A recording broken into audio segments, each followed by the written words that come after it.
Good day, everybody, and welcome to another edition of the Military and Foreign Affairs Network. I am your host, the voice of reason. Today we're continuing our ongoing coverage of the war between the Russian Federation and the Ukraine.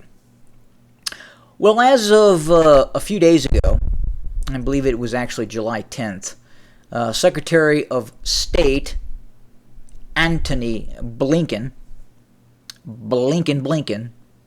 has announced that the U.S. F-16 will be deployed in the Ukrainian theater of operations in the coming weeks. Yes, Ukrainian F-16s will be airborne over at least the western part of the borderlands, the Ukraine. Now, what is this going to do? What impact is the F-16 going to have against the Russians? Now, I got to tell you, I think this is more of a publicity stunt.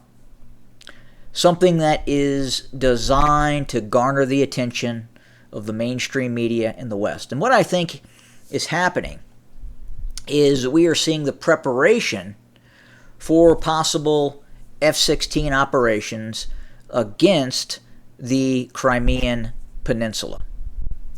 Over the last several weeks, we have seen long-range ballistic missiles, ATACMS, long-range Storm Shadows, other weapon systems, some weapon systems that could still be classified anti-radiation type missiles being used against Russian formations in the Crimean Peninsula. Now, what specifically we are talking about is the S-300 and the S-400 air defense systems. Now, the U.S. and NATO have ongoing surveillance operations of Russian air defense assets in the Crimean Peninsula. It is easier for the U.S., which has significant surveillance capability in the Black Sea in the form of drone systems, classified systems, orbital systems that are attempting to focus on and identify Russian air defense assets in the Crimean Peninsula and then engage those air defense systems. And it's just not the Crimea. It would also be to the north in the Kherson region as well. But the U.S. continues to use its intelligence and its direct support in the form of these ATACMS and other systems that are continuing to be used. And I also firmly believe that the actual amount of U.S. support to the Ukrainians is much larger than anyone can fathom right now. The U.S. is essentially running parts of this conflict. It's not running all of it. The Ukrainians have a lot to say what happens on the ground. But in terms of strategic and semi-strategic tactical strikes against Russian assets, the United States has a lot of say in what is happening. Now, the whole idea is to soften up these air defense systems and then allow a Ukrainian military operation in the form of deploying F-16s, quite possibly, over the Crimean Peninsula. I think the objective eventually will try to be to get actual Ukrainian piloted F-16s deployed at least near the Crimean Peninsula. Now, they will be dropping JDAMs, they will be launching Storm Shadows and other systems. But I also believe that in softening up the Russian air defense network in the Crimea and north of Crimea could quite possibly lead to what we would call BVR engagements, beyond visual range engagements between U.S. F-16s possibly being supported by actual U.S. assets, classified U.S. assets that are operating in Eastern Europe, against Russian assets such as the MiG-31. Now, I don't believe we're going to see dogfights. We're not going to see Russian Su-27, Su-30, Su-35s engaged in close proximity, meaning 3 to 10 mile ranges, visual engagements between US F-16s and Russian aircraft. That's not what's going to happen. We're going to see long range, beyond visual range engagements between Russian systems and US systems that are operating under the auspice of the Ukrainian military. It'll be US AMRAAMs versus the systems on the Russian MiG-31. That is what we are going to see. Possibly Su-57s, possibly in terms of long-range engagements as well, the Su-35 as well. The goal for the Ukrainians in the West will to have successful air-to-air engagements in which they can state, hey, there was an air-to-air engagement between a Ukrainian F-16 that shot down a Russian MiG-31 or a Russian Su-35 over the Crimean Peninsula.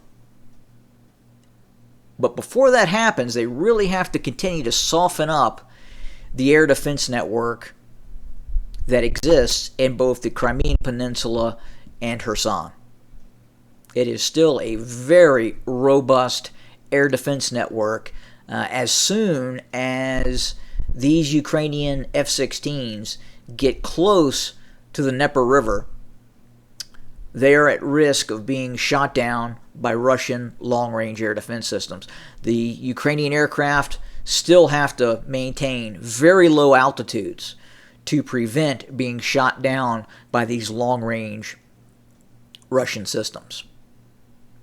Now, as soon as these systems, these F-16s, take to altitude, they are, at great risk of being shot down, not by Russian aircraft, but by the Russian air defense network based largely in Crimea and the eastern part of Novorossiya, or the former part of eastern Ukraine, the borderlands.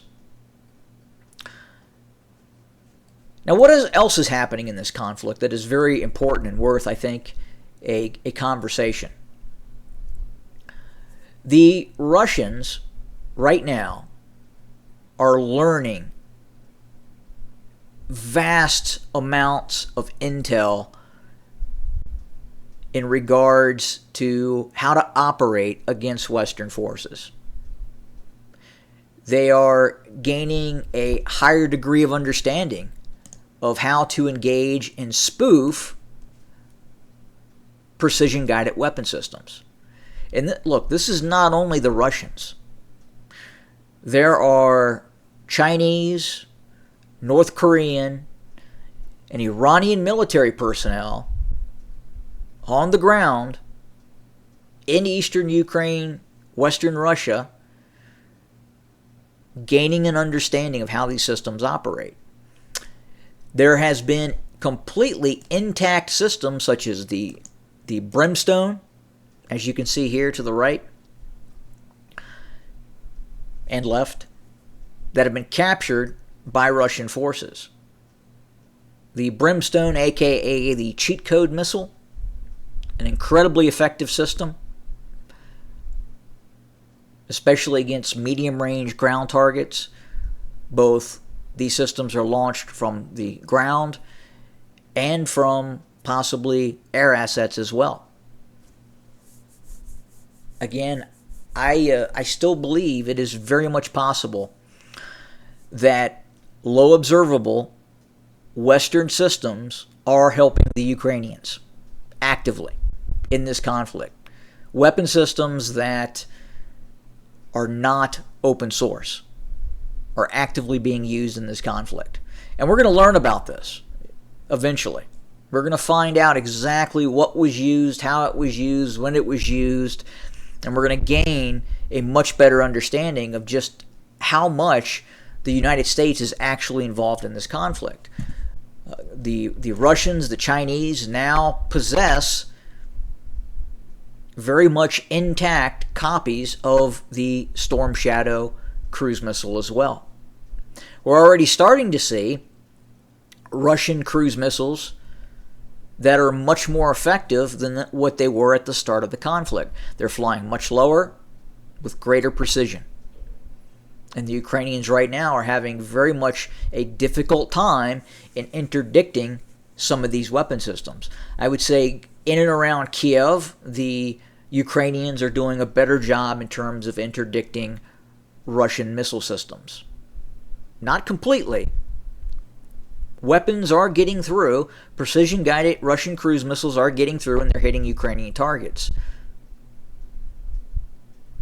But along the line of contact in eastern Ukraine, eastern Novorossiya, the Russians are having a much better time in targeting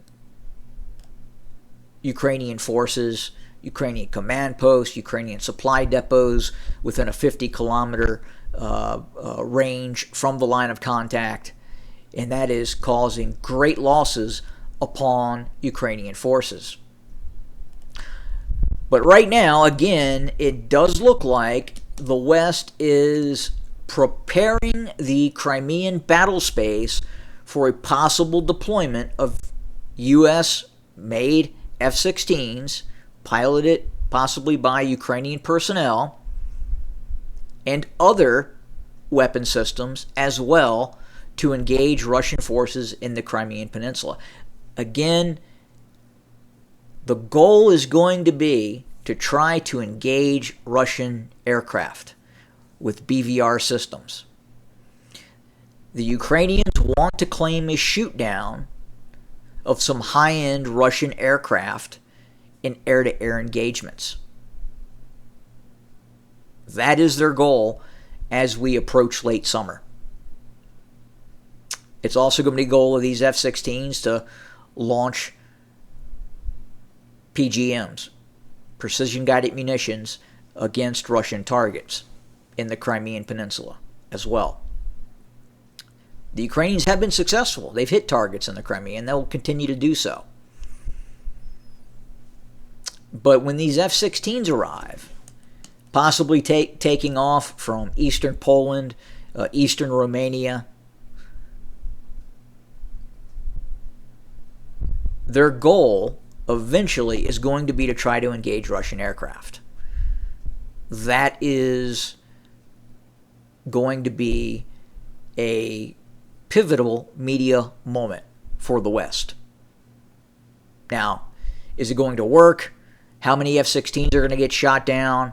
What is this going to look like? A lot of this is going to be contingent upon the ability of Ukrainian and NATO forces to continue to degrade the air defense network in Crimea and northern Kherson. Again, still a very dangerous place. The Russian capability to continue to deploy systems in Crimea is omnipresent. It has not yet been degraded to the point where the Ukrainians or even the North Atlantic Treaty Organization, the United States, is in a comfortable position to launch these F-16 raids against Russian targets. Not there yet. But it's coming. They're going to try and do it. Absolutely. Now, is that going to cause an escalation? Are the Russians going to deploy forces against these air bases where some of these F-16s are operating? Have no doubt that armed F-16s are going to take off from NATO airspace and attack Russian targets. It's going to happen. Absolutely. Now, they're not going to say that. They're going to say that the aircraft were launched from Ukrainian air bases in western Ukraine.